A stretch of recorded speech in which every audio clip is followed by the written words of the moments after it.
பார்த்தானா செத்தடா நீ. இதை வச்சு ஒரு சண்டை கிரியேட் ஆகுமே. ஓடுற நீ ஏன்டா ஓடுற? ஹே ரேஷ்மா, ஆர் யூ ஓகே? எனக்கு என்னடி, நான் நல்லா தானே இருக்கேன். நல்லா தான் இருக்கியா?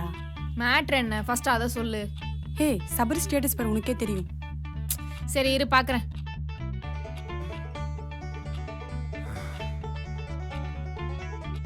எனக்கு ஒன்னும் காட்டலையே. ஹே நான் இப்பதாண்டி பார்த்தேன். அப்போ ஏன் எனக்கு மட்டும் காட்டல? ஹே அவன் டெலீட் பண்ணிட்டான்டி. சரி சொல்லு, அப்படி என்னதான் போட்டிருந்தான்? உன் போட்டோ போட்டு இந்த கேம் இஸ் என்னவும் போட்டிருக்கான். புரியலையே. அப்படின்னா? ஏய் நீ செத்து போயிட்டேன்னு போட்டிருக்காண்டி. ஹலோ